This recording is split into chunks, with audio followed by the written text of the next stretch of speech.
is Rachel, your host for today. Kamusta? Ako naman si Cristea at kami ang inyong makakasama sa vlog natin ngayon. Sa ating episode, mayroon tayong dalawang pag-uusapan sa araw na ito. Una ay tatalakayin natin ang mahalagang pangyayari sa kasaysayan ng Pilipinas mula sa agraryanong ugnayan hanggang sa rebulto sa Cavite at epekto nito kay Jose Rizal. At ang pangalawa partner ay Tayo ay maglalakbay sa buhay ng ating pambansang bayani, si Jose Rizal. At tatalakayin natin ang kanyang paaralan at guro na malaki ang naging impluwensya sa kanyang pagkatao. Kaya ano pang hinihintay natin? Tara na, maglakbay!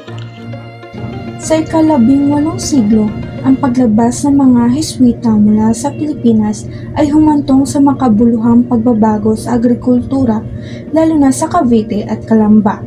Sa Calamba, ang lupain ng pamilyang Rizal ay nasira na nagdulot ng pagkawala ng karapatan sa lupa ng mga Pilipino at nagpapakita ng diskriminasyon at pang-aabuso ng mga praile at kolonyal na pamahalaan. Ang rebulto sa Cavite noong 1872 ay sumibol din sa iba't ibang hinaing ng mga Pilipino, kabilang ang pang-aapi sa mga kawal, kahirapan sa ekonomiya at mapanupil na pulisya ng kolonyal na pamahalaan ng Espanya. Ang rebultong ito ay agad na napigilan at isa sa mga bunga nito ay ang pagbitay sa 3 praileng Pilipino na kilala bilang Gomborza na pinagbintangang nagsulsol ng rebulto. Malaking naging epekto kay Rizal ang pagbitay sa 3 pari na noon ay isang estudyante sa Europa.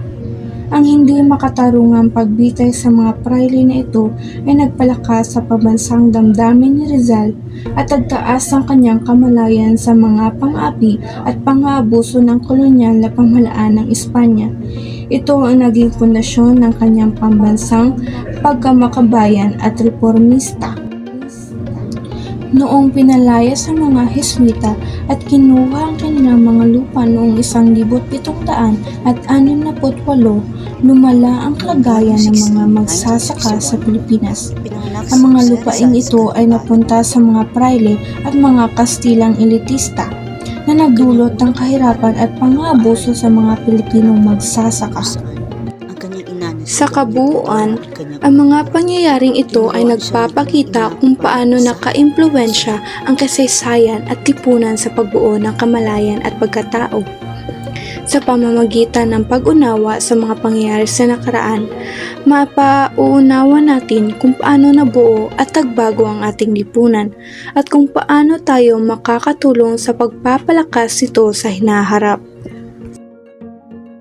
Noong Hunyo 16, 1961, ipinanganak si Jose Rizal sa Calamba, Laguna.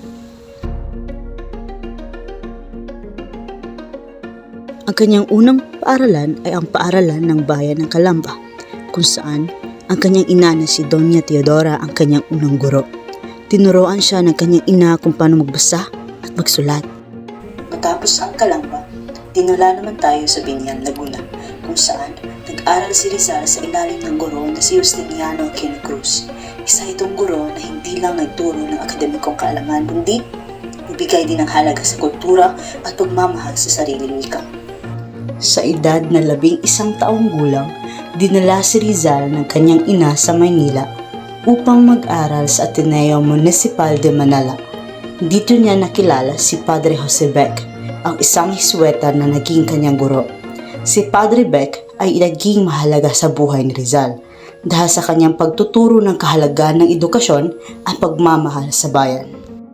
Matapos ang kanyang pananatili sa Ateneo, pumunta si Rizal sa Universidad ng Santo Tomas upang kumuha ng kursong Pilosopiya at Literatura. Dito niya nakilala si Padre Pablo Ramon, isang guro sa UST na nagturo sa kanya ng mga aral na nagbibigay inspirasyon sa kanyang nobela at panulat.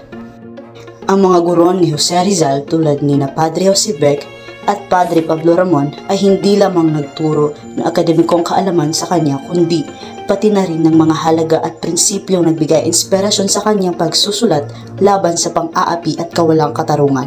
Sa ating paglalakbay sa mga paaralan at guro ni Jose Rizal, Napatunayan natin kung paano hinubog ng bawat guro at paaralan ang kanyang pagkatao at kamalayan.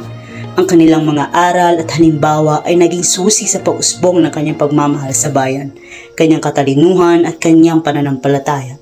Sa bawat hakbang ni Rizal sa kanyang edukasyon, patuloy niyang pinatunayan na ang edukasyon ay ang pinakamahalagang sandata ng mga bayani.